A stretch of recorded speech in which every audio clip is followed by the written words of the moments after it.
कार्यकर्ता अतिशय तळमळीने काम करत असतो. आपले मित्रमंडळी दोन नावाने मला ओळखले जातात, त्यामुळे एक लाडू किंग, मोतीचूर लाडू आणि मोदक किंग. आणि बेस आपला विचार एक पक्का की आपले पारंपरिक पदार्थांना हे लोकांपर्यंत पोचले पाहिजे. गिरायकाला नाही म्हणायचंच नाही. एक पोळी लागली तरी आम्ही द्यायला तयार असतो कुठेही. ते सुसंगती सदा घडो, सूर्यजन वाक्य कानी पडो, ते त्या वास्तूत आम्हाला.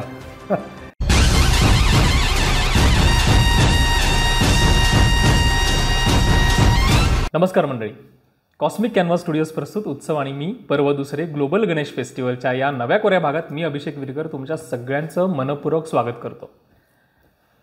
मंडळी, आपल्या संस्कृतीची ओळख करून देताना उत्सव आणि सण हा महत्त्वाचा घटक समोर येतो.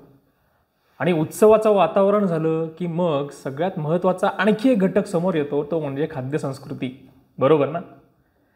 हीच खाद्यसंस्कृती मनोमन जपून ठेवणारे, ती वाढवणारे, तब्बल 90 वर्ष हॉटेल व्यवसायात असणारे आणि तो वारसा अखंडितपणे 4थ्या पिढीपर्यंत घेऊन जाणारे, अतिथी देवो भव या वाक्याला मनोमन जपून आपल्या ग्राहकांची सेवा करणारे असे आपल्या जिव्हाळ्याचे, आपल्या लाडके पुणा गेस्ट हाऊस आणि त्याचे सर्वेसर्वा किशोर सरपोतदार सर आज आपल्यासोबत आहेत, जे आहेत उत्तम व्यावसायिक, निस्सीम गणेश भक्त, ग्राहकांच्या जिभेची चव जाणून त्यांच्या मनाचा ठाव घेणारे श्री किशोर सरपोतदार सर. सर नमस्कार. नमस्ते. स्वागत आहे तुमचं. गणपती बाप्पा मोरया. मोरया. उत्सवाचं सगळं वातावरण आहे, कसं वाटतंय? एकदम बढिया, फार सुंदर. वा.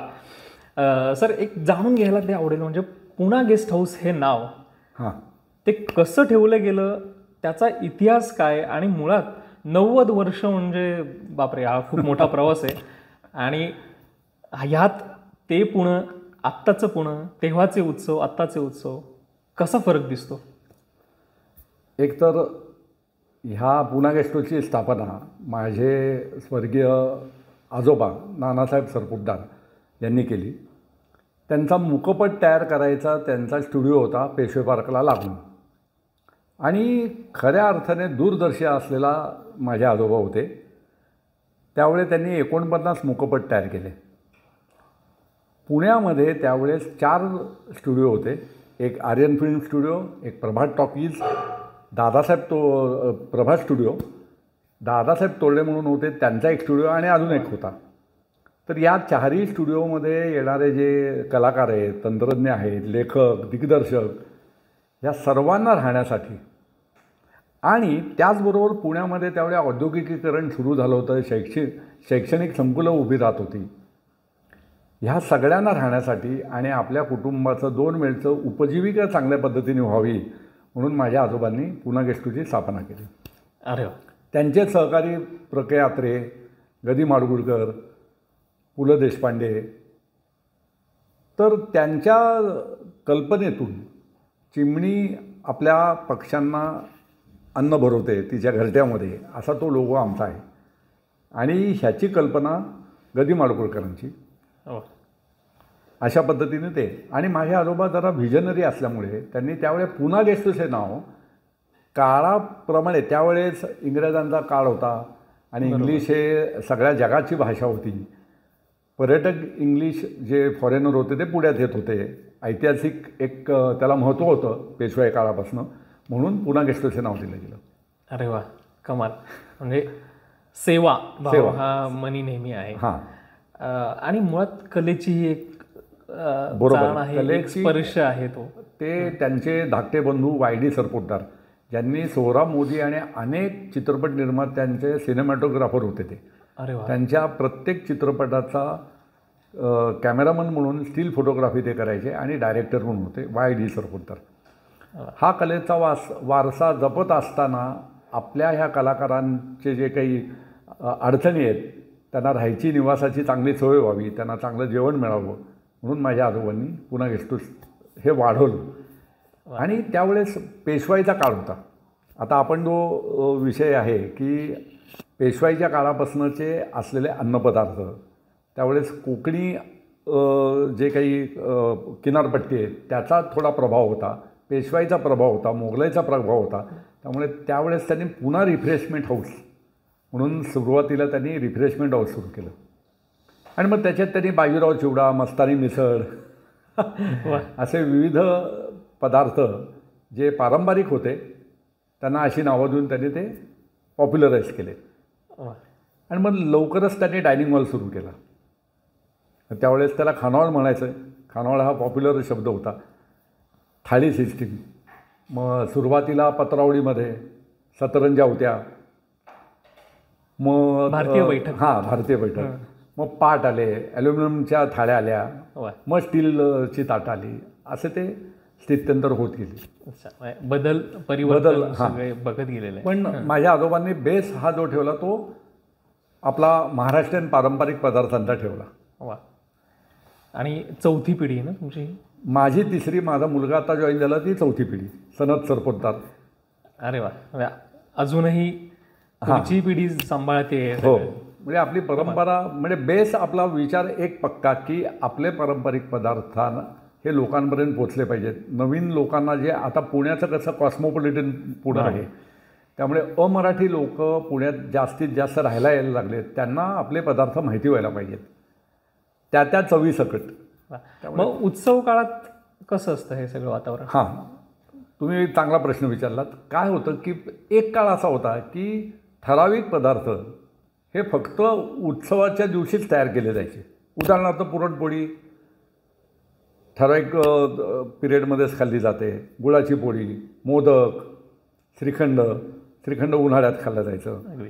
तर हे पदार्थ आम्ही असा विचार केला की पुण्यामध्ये जास्तीत जास्त लोक बाहेरून येत आहेत आता, तर हे वैविध्यपूर्ण पदार्थ हे रोज आपल्या इथे विकावेत.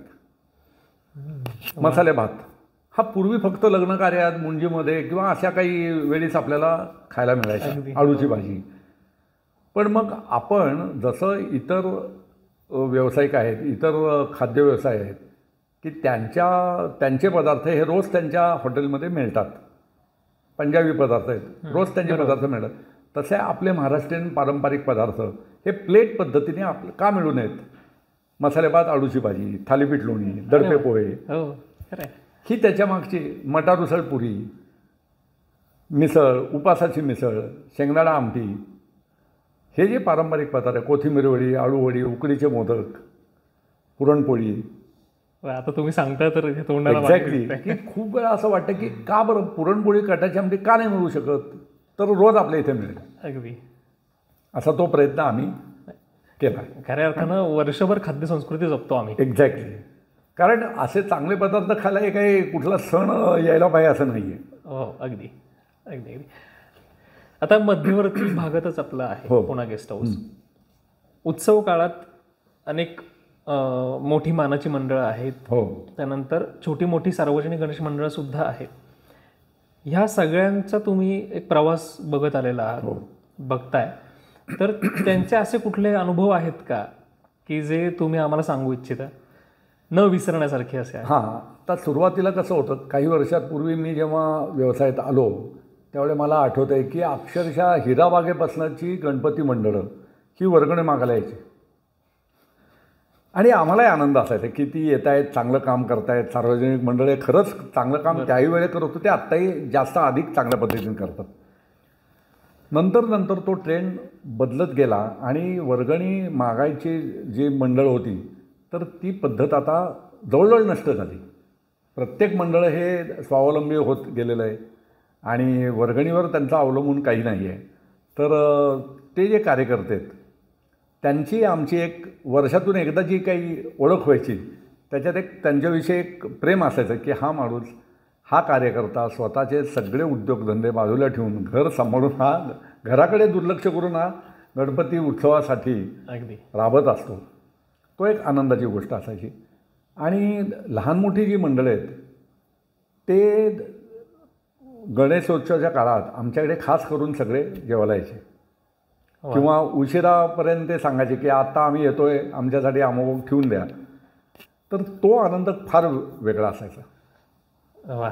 कमाल. आणि तुम्ही बघितलं असेल की हे वातावरण टिकवण्यासाठी आमच्या पुणा गेस्ट हाऊसचा जो मेन कॅरिडॉर आहे, जिन्यातून वर आलो की आम्ही जवळजवळ मानाचे 5 गणपती पहिले आणि शेवटचे 4 गणपती यांचे आम्ही तिथं कोलाज करून लावलेले की तुम्हाला, कारण तो परिसर सगळा या गणेश म्हणजे प्रसिद्ध गणेशोत्सव मंडळांचाच आहे.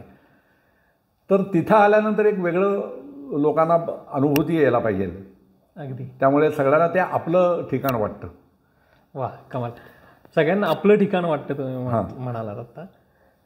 असे काही अनुभव आहेत का की जे वेगवेगळ्या क्षेत्रात नावाजलेली दिग्गज मंडळी आहेत आणि त्यांचाही सहवास लाभला आणि ते आपलेपणानं पुणा गेस्ट हाऊसला आलेले आहेत? हो. आता त्याच्यामध्ये कसं आहे की पुणा गेस्ट हाऊसची स्थापना ही गणेश चतुर्थीलाच झाली, अनंत चतुर्दशी. त्यामुळे काय होतं की अनंत चतुर्दशीला दरवर्षी पुणा गेस्ट हाऊसचा वर्धापन दिन असतो आणि पुणा गेस्ट हाऊस हे लॉजिंग आहे.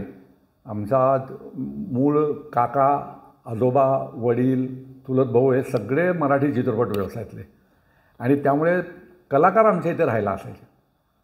म्हणजे लता दिदी असतील, बालगंधर्व असतील, देवानंद साहेब, पृथ्वीराज कपूर, राज कपूर, मोहम्मद रफी साहेब, सूर्यकांत, चंद्रकांत, प्रभाकर पणशीकर, मास्टर विठ्ठल, मास्टर विनायक, वसंतराव पैलवान, म्हणजे जी लोक दिग्गज जे स्टॉलवर्ड आपण म्हणू त्या सगळ्यांचा, दादा कोडके, वा, लक्ष्मीकांत बेर्डे, अशोक सराफ, रंजना, वर्षा उसगावकर, शरद तळवळकर यांच्यापासून गदी माडगूळकर, पु ल देशपांडे, चित्तरंजन कोल्हटकर हे सगळे तिथे राहायला असायचे.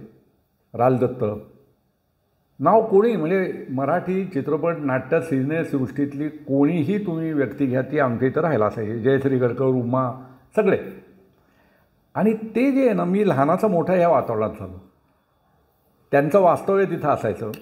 आम्हाला लहानपणापासून आठवतं आहे की फेटा बांधायला आम्हाला सूर्यकांत काका, आम्ही त्यांना काका म्हणायचो, चंद्रकांत काका, वसंत शिंदे, बाबासाहेब पुरंदरे खास त्या दिवशी आम्हाला सगळ्यांना फेटा बांधायला असायचे. त्यांचे फोटो आमच्याकडे अजून आहेत. आणि याचबरोबर पुण्यातले जेवढे राजकीय पुढारी आहेत, सर्व पक्षीय पुढारी हे मिरवणुकीत सहभागी झाल्यानंतर पहिलं पुणा गेस्ट हाऊसला येणार, सत्यांच्या पूजेचं दर्शन घेणार, अभिष्टचिंतन करणार आणि मग जाणार. हे संपूर्ण परंपरा या पद्धतीने आत्तापर्यंत चालू आहे. वा, कमाल. आणि त्यामुळे ते फोटो आमच्याकडे अजूनही आहेत. स्थित्यंतर आम्हाला ती अजूनही बघायला मिळतात. आणि कोण कोण त्यावेळेचे कलाकार होते, राजकीय नेते होते, सामाजिक कार्यकर्ते होते, या सगळ्यांचं पुणा गेस्ट हाऊसशी एक वेगळं नातं. म्हणजे जेव्हा मिरवणूक जाते त्यावेळे कलाकार खाली जे मंडळातले सहभागी कार्यकर्ते असायचे ते सिटी पोस्ट चौकापासून पुणा गेस्ट हाऊसला येईस्तोपर्यंत गॅलरीत बघत असायचे की त्यांना एक माहिती असायची की इथं कोणतरी कलाकार उभे आहेत. आणि मग त्याचा तो आनंद असायचा. म्हणजे खूप वेळा असं झालं आहे, दादा कोणते असताना तर आमचं दार मोडलेलं आहे की कार्यकर्त्यांचा आग्रह असायचा की दादा खाली नाचायला आहे आणि दादांची सवय होती की ती गॅलरीतून वेगळ्या टिंगल टवळ्या करत बसायचे. आणि असे अनेक प्रसंग. मग त्यावेळी मग प्रत्येक वर्षीची जे कोणी कलाकार त्यावेळेचे प्रसिद्ध असायचे ते मग मिरवणुकीत सहभागी होणार, मग त्या चौकापर्यंत चालत जाणार, परत पुन्हा गेस्ट हाऊसला येणार. आणि हे प्रत्येक मंडळापासून असा तो आनंद जो असायचा तो पुणा गेस्ट हाऊस हे त्या निमित्ताने म्हणजे एक सगळ्यांचं एक आकर्षण केंद्र असायचं. वा, किती बदल तुम्ही अनुभवलेत. हो. आणि मग या सगळ्यांचं बदल मग बघायला गेलं तर पहिल्यांदा बँडची पथकं असायची. त्यावेळे दरबार बँड, प्रभात बँड हे सगळे. मग पुणा गेस्ट हाऊसच्या पुढे हे सगळ्यांचं वादन व्हायचं आणि मग पुढे जायचं. माझं नशीब असं चांगलं आहे की मी 10 वर्षाच्या असल्यापासून जवळजवळ मला 50 वर्ष झाली. दगडूशेठ गणपती मंडळचं गणपती जेव्हा पुणा गेस्ट हाऊसला त्याचं आगमन होतं तर माझ्या हस्ते पहिली आरती करायचा योग मला अजूनही मिळतो. वा, हे एक बाप्पाची कृपा. वा, कमाल. म्हणजे खरं तर तुम्ही सेवाच करता सगळ्यांची आणि अजून एक सांगायला तुम्हाला मिळतो. हो, तो आशीर्वाद असतो. एक सांगायला आवडेल की ज्यांनी हा गणेशोत्सव चळवळ सुरू केली ते लोकमान्य टिळक तर त्यांचा एक खूप मोठा पुतळा भालबा केळकर म्हणून जे रंगकर्मी होऊन गेले त्यांनी तो बनवून आम्हाला दिला होता. तो अजूनही आमच्याकडे 80 वर्ष झाली. वा. आणि जेव्हा बाहेरचे पर्यटक येतात तेव्हा आम्ही आवर्जून सांगतो की यांच्यामुळे, ह्या मोठ्या राष्ट्रपुरुषामुळे हा महोत्सव जो आहे तर तो सुरू झालेला आहे. ज्यांनी सार्वजनिक गणेशोत्सवाची मुहूर्तमेढ रोवली. हां. आणि तो अजूनही तसा पूर्ण कृती तो पुतळा आमच्याकडे आहे. अगदी वा. साक्षात तेच आहेत तेच आहेत असं वाटतं. गणेशोत्सव काळात पर्यटकांचा ओघ प्रचंड असतो. हो. तर मग ते पुणा गेस्ट हाऊसला येण्याआधी बुकिंग करत असतील किंवा त्यांचा जो काही ओघ वाढलेला असतो, मग त्यात परंपराही टिकवायची आहे आणि आपला दर्जाही टिकवायचा आहे. हो. हे सगळं दिव्य कसं पार पाडता तुम्ही? आता खरं सांगायचं, बाप्पाची कृपा. गणपती सुरू व्हायच्या आधी प्रचंड गर्दी असते. त्याच्यानंतर गणपतीचे जे 9 दिवस आहेत, 10व्या दिवशीचं जे आहे ना, त्या दिवशी आम्ही चक्क हॉटेल बंद ठेवतो, कारण त्या दिवशी वर्धापन दिन असतो. आणि अक्षरशः जेवढे लोक येतील त्यांना आम्ही आमच्यातर्फे जेवण असतंच ते. आणि मग जेवढे त्या मिरवणुकीमध्ये असलेले जेवढे कार्यकर्ते आहेत, महत्त्वाचे कार्यकर्ते, कलाकार, वर्तमानपत्रातले जे आमचे मित्र आहेत, पोलीस दलातले आहेत, हे हक्काने आमच्या इथे येतात. आणि किंबहुना आम्ही सुद्धा त्यांना बोलवून आणतो की जेवण वाट बघतंय, प्रसादाचं जेवण वाट बघतंय, आम्ही तुमची वाट बघतोय. आणि या पद्धतीने ते वातावरण असतं. मग ती जी गर्दी आहे त्यावेळी पर्यटक तुम्ही म्हटलात तर ते पर्यटक आमच्या इथून गॅलरी जी आहे ना, त्या गॅलरीला तिथून सगळ्या मिरवणुकी अत्यंत चांगल्या पद्धतीने पाहता येतात. त्यामुळे अनेक चॅनलचे कॅमेरे आमच्या गॅलरीत असतात. आणि तो एक आम्हाला आनंद वाटतो की या निमित्ताने सगळ्या जगाला ही मिरवणूक बघायला मिळते. आणि पर्यटक येतात, मग त्यांनाही खूप आग्रह केला जातो कार्यकर्त्यांतर्फे, म्हणजे खाली जाऊन ते त्याच्यात सहभागी होतात, परत वर येतात. मग आम्ही एक फेटा बांधायला माणूस ठेवलेला असतो. आणि जे पारंपरिक आपले वेशभूषा आहे, आम्ही खास कुटुंबातली लोक हे पारंपरिक वेशेतच त्या दिवशी असतो. म्हणजे मला खास करून पेशवाई पगडी आवडते, मग पुणेरी पगडी असेल. अरे वा. मग आमच्या घरातली लोक सगळे पारंपरिक वेशभूषा करून, आणि कामगारसुद्धा आमचे. आणि ज्यांना इच्छा होईल, जे तिथे येतील, त्या प्रत्येकाला आम्ही फेटा बांधायची असेल तर आम्ही ती सोय ठेवलेली असते. वा. की त्या उत्साहाचा सगळ्यांनी आनंद घेतला पाहिजे. तुम्ही पुणेरी पगडी घेऊन आलात सोबत. हो. तर काय सांगाल पारंपरिक पोशाखांबद्दल? पुणेरी पगडी आहे आणि इव्हन तुमच्या डोक्यावर सुद्धा हो खास एक टोपी आहे. हिची एक वेगळी आठवण आहे की प्रभाकर पणशीकरांचं मी जे नाव मग घेतलं तर ते आमच्या इथं कायम राहायला असायचे. आणि त्यांची जेवढी नाटकं झाली त्या नाटकाच्या तालमी आमच्या इथं व्हायच्या. तर एकदा त्यांनी आमच्या इथं दडपेपोळे खाल्ले. आमच्या इथं दडपेपोळे पॉप्युलर होते. खाल्ल्यावर ते इतके खुश झाले, ते म्हणले, किशोर ही टोपी मी तुला देतो, आणि ही टोपी जोपर्यंत असेल तोपर्यंत ह्याची क्वालिटी अँड टेस्ट अशीच आली पाहिजे, तुला माझी आठवण येईल. आणि त्यामुळे मी ही टोपी जपून ठेवली. अशा 2 त्यांनी दिल्यात मला. आणि जेव्हा आपण असं परिधान करतो तेव्हा आपल्याची जबाबदारी वाढते असं मला वाटतं की त्या लोकांनी जे प्रेम केलेलं आहे, एक आशीर्वाद दिलेला आहे, तर आपल्याला हा वसा चालू ठेवला म्हणून त्यांचा तो आशीर्वाद आहे. त्यामुळे आपल्यावर एक मोठी जबाबदारी असते. आणि त्यामुळे माझी 4थी पिढी जी माझ्या मुलाच्या रूपाने आता इंट्रोड्यूस झालेली आहे त्याचा आनंद होतो. त्यांनी काय केलं की हे पारंपरिक पदार्थ आपण म्हटलात की जसं लक्ष्मीरोडसारख्या क्राऊडेड ठिकाणी आपलं आहे, पण हे पारंपरिक पदार्थ पुण्याच्या वेगवेगळ्या भागांमध्ये मिळाले पाहिजेत म्हणून माझ्या मुलांनी काही मॉल्समध्ये पुणा गेस्ट हाऊसची स्थापना केली. अरे वा. की जिथे हेच पारंपरिक पदार्थ तुम्हाला त्याच चवीने तिथे मिळू शकतात. पर्यटक जिथे जातील तिथे तुम्हाला ते उपलब्ध झाले पाहिजे, महाराष्ट्रीयन पदार्थ मिळाले पाहिजेत.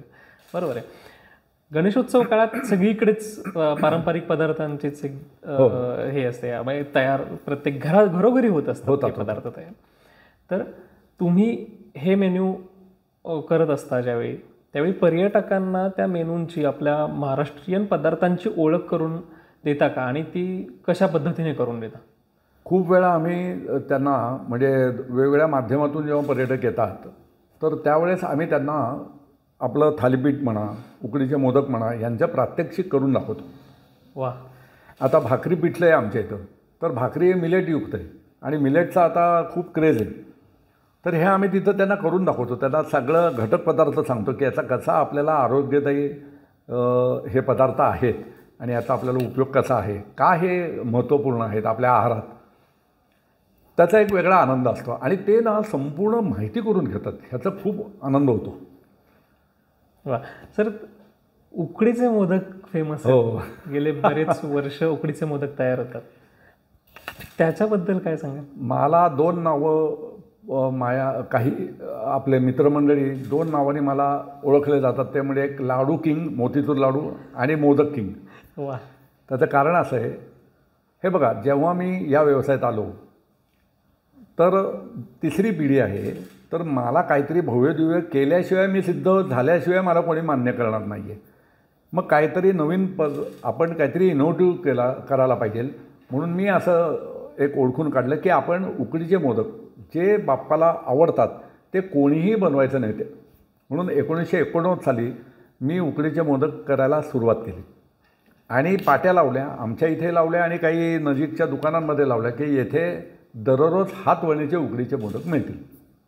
ते इतकी ती आयडिया क्लिक झाली की आम्हाला म्हणजे प्रचंड मागणी यायला लागली. आता आपला उकडीच्या मोदकांचा कारखाना आपण मंगेशकर हॉस्पिटलच्या इथं सुरू केलेला आहे. 24 तास हातवळीचे उकडीचे मोदक तुम्हाला मिळतील. 500 मागा, 5 मागा, 5000 मागा, ते तुम्हाला मिळतील. हे पॉप्युलर करायला आपले परंपरागत हे जे पदार्थ आहेत हे लोकांपर्यंत पोचले पाहिजेत. फक्त आपणच करून नको थांबायला, तर ह्याचा प्रचार झाला पाहिजे. म्हणून मग आम्ही ते पॉप्युलराईज करायला त्याच्या ट्रेनिंग कोर्सेस घेतले. आता यूट्यूबवर सगळं बघायला मिळतं, सोशल मीडिया आहे त्यामुळे आहे. पण गेले 25 वर्ष आम्ही ते म्हणजे प्रशिक्षण शिबिरं घेतली की ज्याच्यात आम्ही लोकांना घडवलं की उकडीचे मोदक कसे बनवायचे. वा. तयार करायला शिकवलं. नंतर उकडीचे मोदक खास स्पर्धा घेतली. का घेतली, तर जेव्हा हे पॉप्युलरच झालं, चॅनलनी सगळीकडे प्रसारित केलं, त्यावेळी लोकांना, जे अमराठी लोक आहेत ते, ये बाप्पा का मोदक क्या आहे, आणि मग त्यांना ती आवड निर्माण झाली आणि म्हणून तो सगळीकडे त्याचा प्रसार झाला. त्याचा फायदा आपल्यालाच झाला ना. अगदी अगदी. अन्नातून आपण गणेश भक्ती करताय. हां. आत्ता सध्याच्या काळात असं दिसतं आपलं चित्र की पारंपरिक पदार्थ थोडे बाजूला पडत आहेत घरोघरी आणि जरा हटके काहीतरी करूयात सोशल मीडियावर बघून असं लोक प्रयत्न करतात आणि बाप्पाला नैवेद्य आवडेल असं. हो. तर पारंपरिक पदार्थांकडे पुन्हा प्रत्येकाने वळावं. आपला खरं तर उत्सवाची, आपल्या खाद्यसंस्कृतीची ओळख आहेत ते पदार्थ, तर त्यांना काय सांगावं?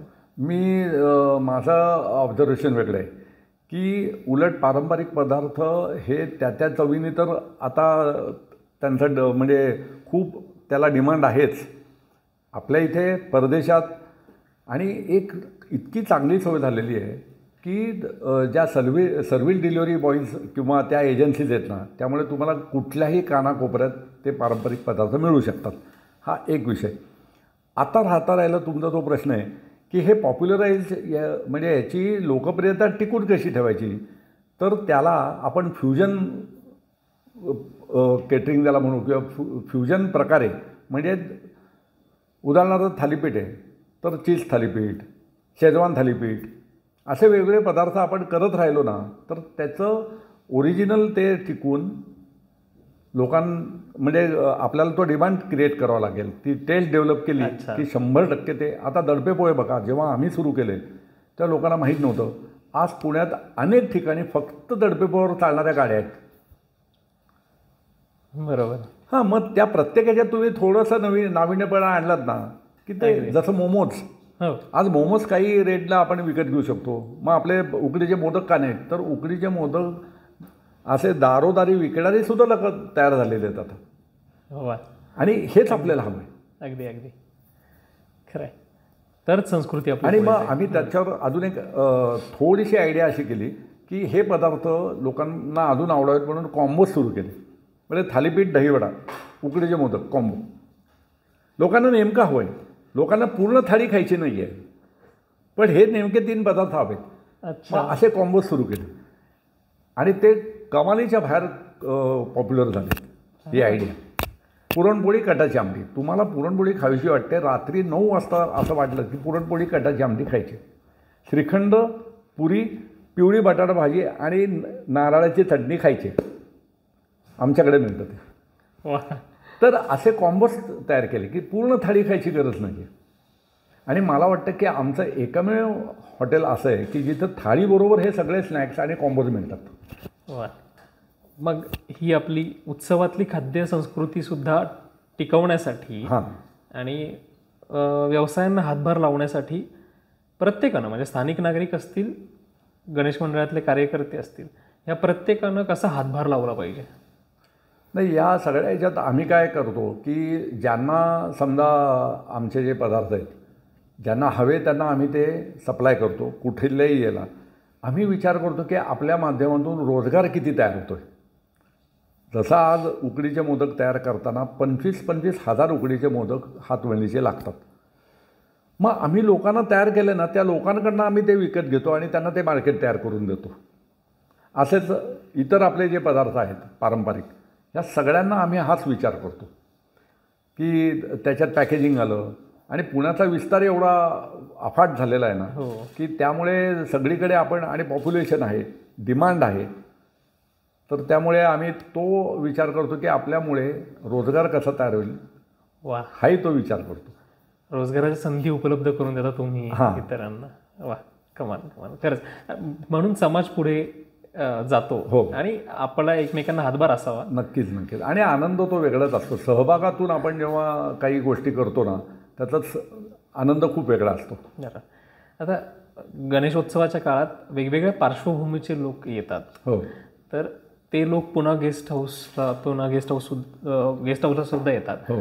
तर ह्या वेगवेगळ्या पार्श्वभूमीचे जे लोक आहेत त्यांचे संपर्क येतो, त्यावेळी त्यांचे गणेशोत्सवातले काही असे अनुभव ऐकायला मिळतात का, किस्से ऐकायला मिळतात का? नाही, ते खरं एक बघितलं की ते त्यांच्या फॅमिलीमध्ये इतके गुरफटलेले असतात. त्यांच्याबरोबर काही वयस्कर लोक असतात, खूप लोक दगडूशेठला किंवा मंडईला किंवा असं किंवा तुळशीबागेत वगैरे दर्शन घेऊन आलेले असतात, थकलेले असतात. आणि ते त्यांचं फक्त त्यांना एकच आनंद दिसतो, तो म्हणजे त्यांना आल्यानंतर थकवा जायला आमचं जे जेवण किंवा पदार्थ असतात ना, हो. तो आनंद आहे ना, तोच खरं आम्हाला, तीच आमची संपत्ती असं वाटतं. वा. पुण्यासारख्या शहरात व्यवसाय करणं म्हटलं की ते एक सांस्कृतिक शहरात व्यवसाय करण्यासारखं आहे. मग ही आपली सांस्कृतिक ओळख आणि व्यवसाय यांची बांधिलकी कशी जपता येते आणि ती इतरांनी सुद्धा कशी जपली पाहिजे? कसं आहे की आपण कुठलाही व्यवसाय करताना एक तर नाविन्य पाहिजे, काळाप्रमाणे सारखं बदललं पाहिजे. आपला USP काय आहे की पारंपरिक पदार्थ हा आपला USP. मग त्या पारंपरिक पदार्थाने घेऊन कसं डेव्हलप करता येईल, पॉप्युलराईज कसं करता येईल, डिस्ट्रीब्युशन सिस्टीम कशी करता येईल, पॅकिंग सिस्टीम, हे आणि तत्परता. गिरायकाला नाही म्हणायचंच नाही. वा. एक पोळी लागली तरी आम्ही द्यायला तयार असतो कुठेही. आणि ते ठेवल्यामुळे बरं, आता आपलं यश बघून जे नवोदित असतात त्यांना अनुकरण कर असं वाटतं. शेवटी सक्सेसफुल मॉडेल तुम्ही जर का उभं केलं तर ते नक्कीच तुम्हाला, लोकांना त्याचं अनुकरणीय वाटतं. आणि ते मला वाटतं की ते करत राहावं सारखं. वा. आता माझा मुलगा जॉईन झाला आहे, आता AI तंत्रज्ञान आलं आहे, सोशल फील्ड आहे किंवा डिजिटल मार्केटिंग आहे किंवा ह्या सगळ्या गोष्टींचा रील्स वगैरे आपण जे करतो त्याचा इतका फायदा होतो तुम्हाला सांगतो. आणि अजून एक गोष्ट की अमराठी लोक आहेत ना, त्यांना आपल्या महाराष्ट्रीयन पारंपरिक पदार्थांविषयी प्रचंड आकर्षण असतं. आणि ते आकर्षण जे आहे ना, तोच आपल्या धंद्याला फायद्याचं असतं ते. वा. आणि दुसरी बाजू इतिहासाची, मगाशी तुम्ही उल्लेख केलात बाजीराव मस्तानी आणि यांच्या नावाने जे पदार्थांचे, त्या काळात इतिहासाशी बांधिलकी आपण कशी जपली पाहिजे सगळ्यांनी? नाही, कसं आहे की कुठली गोष्ट चांगली असून उपयोग नाही, त्याची लोकांना, म्हणजे आता मी खाद्यपदार्थांविषयी बोलतो. हो, अगदीच. की ती खायची लोकांना सवय निर्माण झाली पाहिजे. ती टेस्ट तशी डेव्हलप करायची की पहिल्यांदा लोकांमध्ये ती डिमांड निर्माण झाली पाहिजे आणि ती डिमांड निर्माण झाल्यानंतर ॲटोमॅटिक आपल्याला त्याचा फायदा होतोच. तर इतिहासाशी निगडीत असलेले आता थोडक्यात तुम्ही जसं म्हटलात तसं मग आपल्याला कसं करता येईल की पारंपरिक पदार्थ ठेवले ओके, पण मग इतिहासाशी निगडीत समजा आता सिंहगड स्पेशल आपण त्या थाळीला नाव दिलं पिठलं भाकरी थाळी वा आणि खेकडा भजी वा सिंहगडावर मिळते. सिंहगड स्पेशल. मग तानाजी मालसुरी आले. अशा टाईपचं जर का आपण त्याला थोडासा त्याचा आधार घेतला ना तर नक्की लोकांना ते आवडतं. आपल्याकडे परदेशी परप्रांतीय पर्यटक येत असतात गणेशोत्सवात आणि काही पहिल्यांदाच येतात हे सगळं आपलं सामाजिक सांस्कृतिक कार्य पाहण्यासाठी. हो. तर त्यांचा नम्रपणा, त्यांचं आपल्या संस्कृतीविषयीचं कुतूहल हे सगळं तुम्ही एका कोपऱ्यातून पाहताना कोणत्या नजरेनं पाहतात? सुरुवातीला काय होतं की जे आणतात त्यांना हेरिटेज वॉकसारखं म्हणून आणतात आणि आता हेरिटेज वॉकची एक अत्यंत इम्पॉर्टन्स निर्माण झालेलं आहे. प्रत्येकाला त्याचं महत्त्व कळलेलं आहे. जसं मेडिकल टुरिझम वगैरे असतं तसं हे आहे. आणि मग लोकांना लोक जे हेरिटेज वॉक जे ऑर्गनाईज करतात त्यांना आमचं सारखं आउटलेट जे आहे की आस्थापना जी आहे की जिथं फक्त महाराष्ट्रीयन पदार्थ पारंपरिक मिळतात ते त्यांना एक त्यांच्या हेरिटेज वॉकमधलं एक आकर्षण वाटतं. कारण तो हेरिटेज वॉक झाला की मग नंतर पारंपरिक पदार्थांचा आस्वाद. वा असं ते कोरिलेट झालेलं आहे. त्यामुळे आम्हाला बऱ्याच एक आनंदाची गोष्ट अशी सांगतो की आत्ता नुकतंच इंडियन पोस्ट ऑफिसने पुन्हा गेस्ट हाऊसवर पाकीट काढलेलं आहे. तिकीट काढताना तुम्ही पैसे देऊन तिकीट काढू शकतात तुमच्यावर, पण पाकीट काढताना ते त्यांच्यातर्फे सर्व्हे करून काढतात. आणि त्यांनी त्याच्यावर कारण दिले for the preservation and prevention of Maharashtrian food cuisine and culture. अरे वा अरे वा खरंच. तर जेव्हा आम्हाला याच्यावर वाटलं की आपलं का सिलेक्शन केलं, कारण ह्याच्या आधी त्यांनी नेहमी हेरिटेज वास्तूविषयी अशी पाकिटं काढलेली आहेत. पुन्हा गेस्ट हाऊसची प्रायव्हेट कमर्शियल एंटिटी आहे, मग आपल्यावर का काढलं? तर त्यांनी त्याचं उत्तर दिलं की जवळजवळ 1998पासून त्यांचे अनेक पदाधिकारी वेळोवेळी जेव्हा पुन्हा गेस्ट हाऊसला आले तीच चव, तीच कन्सिस्टन्सी, तीच सर्व्हिस, तीच स्वच्छता, आपुलकी त्यांना आत्तापर्यंत मिळाली. वा. आणि हे कारण आम्हाला मग शाबासकी देणारं ठरलं. वा. इव्हनमध्ये जेवढे पंतप्रधान किंवा त्या लेवलची लोक पुण्यात आलेली आहेत त्यावेळेस त्यांना त्यांच्यापर्यंत पदार्थ पोहोचवायचं का एक खूप चांगली संधी आम्हाला मिळाली. मोदी साहेबांचा आत्ता दौरा झाला त्यावेळेससुद्धा आमच्याकडनं, आणि आम्हाला हे माहीत नव्हतं. आम्हाला काय वाटलं की एखाद्या स्थानिक ऑर्गनायझरने आपल्याकडनं ते दिलेले आहेत पदार्थ. मला PMO ऑफिसची लोकं भेटली आणि तेव्हा त्यांनी सांगितलं की सरपोतदार 2.5 महिने तुमचे पदार्थ आम्ही दिल्लीला पाठवत होतो, लॅब टेस्टिंग करत होतो, तिथून तुम्हाला ऑर्डर आले आणि तेव्हा आम्ही दिली. अरे वा. मग त्याच्यातलं जे आपण जे करतो आहे त्याला एक शाबासकी किंवा बरोबर चाललंय बाबा, आपली जबाबदारी अजून एक पुश मिळतो आपल्याला, एक ऊर्जा मिळते. खरं. आता गणेशोत्सव आपला पुण्यापासून अगदी 7 समुद्रापार पोहोचलेला आहे. हो. जागतिक स्तरावर आपणही सगळे प्रयत्न करतोय आपला उत्सव कसा ठामपणे आपल्याला दाखवता येईल. त्यामुळे ह्या साऱ्यात पुणा गेस्ट हाऊस आणि पुणा गेस्ट हाऊस सारख्या परंपरावांच्या जागा आहेत आपल्याकडे, तर हे सगळे कशी भूमिका पार पाडतील यापुढे? नक्कीच. म्हणजे माझा मुलगा काय किंवा माझे सगळे नातेवाईक, पत्नी, वहिनी, भाऊ, आम्ही सगळी ही परंपरा कायम पुढे टिकवायचा प्रयत्न करतो. आता अतिशय सिंपल गोष्ट त्याच्यात असं सांगतो की ह्याचं महत्त्व का, तर जी जागा ज्या ठिकाणी आम्ही आहोत ती जेवढी जागा आमच्या हॉटेलसाठी वापरली जाते, रेस्टॉरंटसाठी वापरली जाते, त्या जागेत दुसरा कुठलाही व्यवसाय केला, जॉईंट व्हेंचरमध्ये आम्ही काम केलं तर आम्हाला मिळणारा नफा हा आत्ता आम्ही करत असलेल्या ह्या हॉटेल व्यवसायापेक्षा जास्त असू शकतो. पण आम्ही त्या मोहाला कधीही बळी पडलेलो नाही. आम्ही म्हटलं की हे जे आपला वसा आहे, ही परंपरा ही आपण टिकवायची काही झाली तरी, आणि त्यात आम्हाला जास्त आनंद वाटतो. एक उत्तम व्यावसायिक निस्सीम गणेश भक्त म्हणून ह्या उत्सव काळासाठी तुम्ही सगळ्यांना, मग गणेश मंडळ कार्यकर्ते असतील, गणेश भक्त सगळे असतील, हो. येणारे पर्यटक असतील, यांना काय सल्ला द्याल? अत्यंत संयमशील मार्गाने ह्याचं जे महत्त्व आहे पारंपरिक, जे लोकमान्य टिळकांचा जो उद्देश होता की सगळ्यांनी एकत्र यावं, सामाजिक काम सगळ्यांनी मिळून एकत्र करावं आणि राष्ट्राच्या विकासाला हातभार लावावा, चांगल्या प्रथेचं आपण पालन करूयात, काही चांगले आयाम निर्माण करूयात, हे जे त्यांचे विचार होते ते सगळ्यांनी मिळून जर का मनात आणलं तर खूप चांगलं होईल असंच मला वाटतं. ग्लोबल गणेश फेस्टिवल या संकल्पनेबद्दल काय सांगाल तुम्ही? ग्लोबल गणेश फेस्टिवलची आयडिया चांगलीच आहे. कुठलीही कल्पना चांगलीच असते, शेवटी ती राबवणारे तुम्ही आम्हीच होत. म्हणजे प्रत्येकाने मिळून ते मनावर घेऊन ते केलं ना तर 100% ते यशस्वी होणार आहे. अगदी शेवटी आपणच होत सगळे, अगदीच आपणच आहोत. आपला लोकसहभागातूनच झालेला जो गणेशोत्सव तेच लोकमान्य टिळकांना अपेक्षित होतं. हो, त्यामुळे हे कोणी सरकारने डिक्लेअर केलं त्यांची जबाबदारी असं नाही आहे, ती आपल्या सगळ्या नागरिकांची जबाबदारी असते असं मला वाटतं. अगदी अगदी. आणि त्यात स्पर्धा नसावी तर एकही काय म्हणत एकी असावी, त्यात सगळ्या समाजानं एकत्र येऊन सगळा उत्सव आनंदानं साजरा करावा. मला एक सांगायला आनंद वाटेल की मी दगडूशेठ हलवाई गणपती मंदिरच्या गणपती उत्सवाचं जे गणेशोत्सवाची त्यांची जी स्पर्धा असते, सजावट स्पर्धा, त्याचं परीक्षक म्हणून जायचा मला एक योग येतो, संधी मिळते.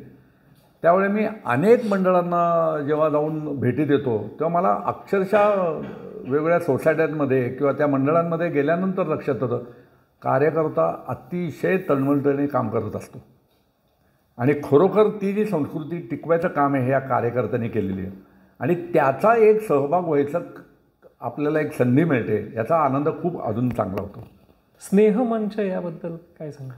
आम्ही काय केलं आहे की त्या वास्तूमध्ये अनेक कलाकारांनी येऊन त्यांची कला सादर केलेली आहे. सगळे नामवंत, अगदी भीमसेन अण्णा असतील, वसंतराव देशपांडे असतील, ह्या प्रत्येकाने तुमच्या तरुण म्हणजे तुम्ही आज ज्या वयाच्या त्या वयात ते पुणे गेस्ट हाऊसला राहायला किंवा येत जात असत. वा. आणि त्या वास्तूमध्ये तुम्ही विचार करा 70 वर्षापूर्वी, आता 90 वर्ष झालेत, ही वास्तू त्यावेळी अतिशय एक वेगळी फॅसिलिटी लोकांना होती आणि कलेचं वातावरण, चित्रपट निर्मिती व्हायची, नाट्यनिर्मिती, तिथले बरीच नाटकं लिहिली गेलेली आहेत. तर त्या वातावरणात ते जेव्हा कलाकार सादर करायचे तर तसंच आपल्याला त्या वास्तूमध्ये आपली कला सादर करता यावी हे अनेक कलाकारांचं अजूनही एक स्वप्न असतं. आणि म्हणून आम्ही काय करतो की सामान्यातल्या सामान्य रसिकाला असे मोठे मोठे कलाकार जवळून बघता यावेत, अनुभवता यावेत म्हणून ते आम्ही एक स्टेज अवेलेबल करून देतो. आणि प्रत्येक कलाकाराला खूप कलाकारांना एक आतून इच्छा असते की त्या वास्तूमध्ये आम्हाला सादरीकरण करता यावं. वा. आणि त्यानिमित्ताने वेगवेगळ्या स्तरातली लोक एकत्र येतात आणि तो जो स्नेह म्हणून त्याचं नाव स्नेहमंच आम्ही दिलं. वा.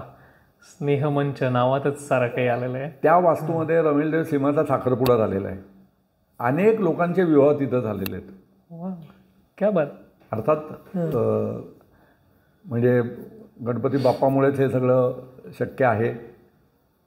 खरं आहे. आपण मनापासून बाप्पाची श्रद्धा केली तर बाप्पा सारं काही कार्य सुव्यवस्थित पार पाडून घेतो आणि एक सकारात्मक ऊर्जाही आपल्याला त्यातून लाभते. बाबासाहेब पुरंदरे यांच्याशी नातं कसं होतं आणि जाणता राजा याबद्दल काय सांगा? ते अनुभव कसे? बाबासाहेब पुरंदरे आणि माझे बाबा आमचे 2 पिढ्यांचे अतिशय घट्ट संबंध. म्हणजे बाबासाहेबां माझ्या वडिलांपेक्षा मोठे होते वयाने, पण ते नेहमी म्हणायचे की तुझ्या वडिलांना मी खूप घाबरतो. कारण माझे वडील आणि ते दोघंही केशरी वस्त्र धारण करणारे, केशरी विचाराचे म्हणजे हिंदुत्व विचाराचे कट्टर. आणि शिवाजी महाराजांवर, छत्रपती शिवाजी महाराज हे त्यांचं दोघांचंही आराध्य दैवत. दुसरं आराध्य दैवत म्हणजे स्वातंत्र्यवीर सावरकर. या दोघांसाठी त्यांनी इतकं काम केलेलं आहे.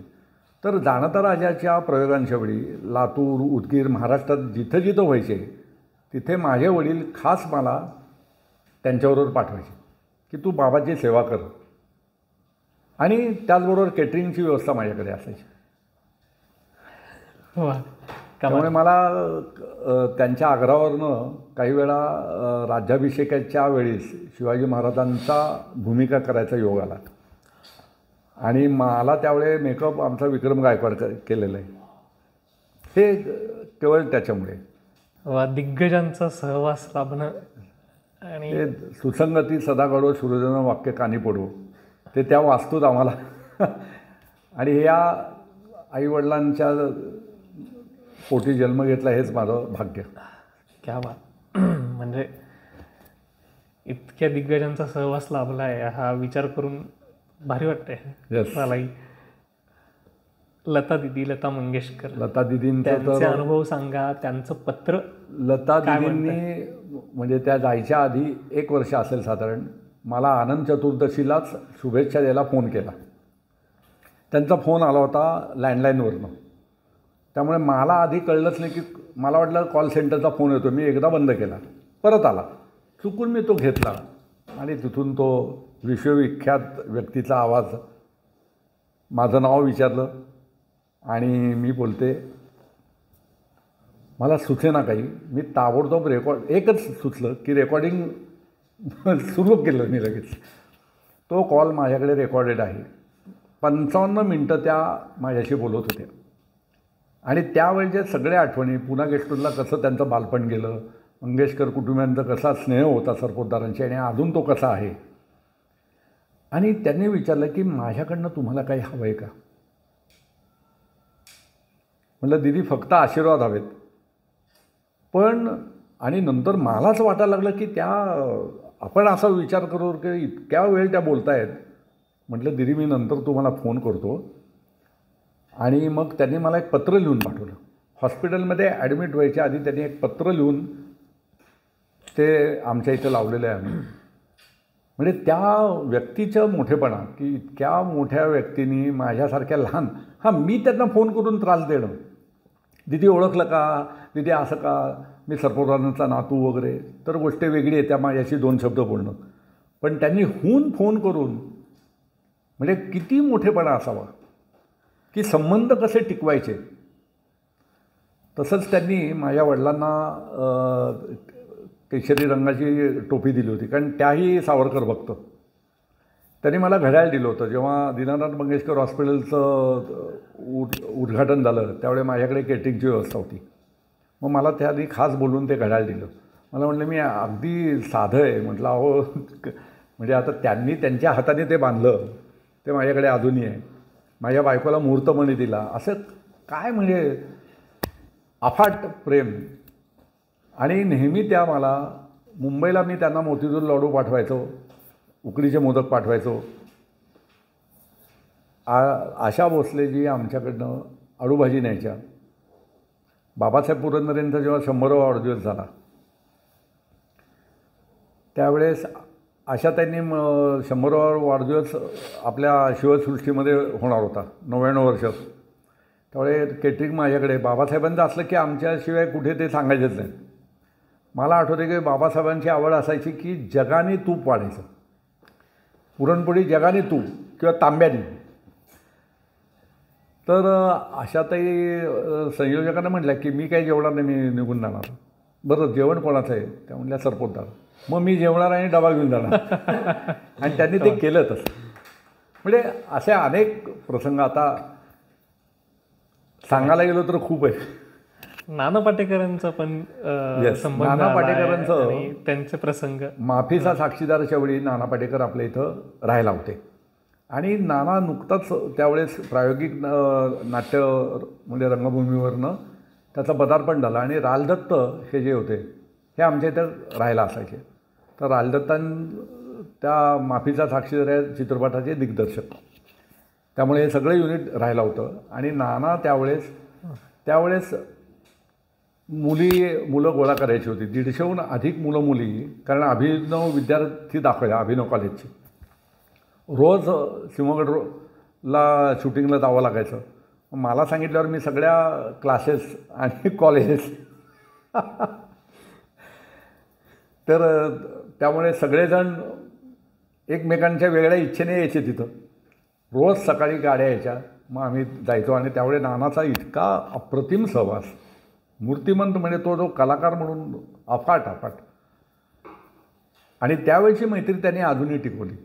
कधीही बाहेर त्याचं आमची भेट झाली तर तो कडकडून मिठी मारतो. आणि कसं आहे, तो एका वेगळ्या लेवलला आता मोठा झालेला आहे वगैरे, पण त्यात मैत्रीचं जे नातं आहे ते अजूनही टिकवलं आहे. आणि तो नेहमी सांगतो की तू मला फक्त मेसेज करायचा, मी फोन उचलीन असं नसतं, मेसेज करा. पण मेसेजला लगेच तो रिप्लाय देतो.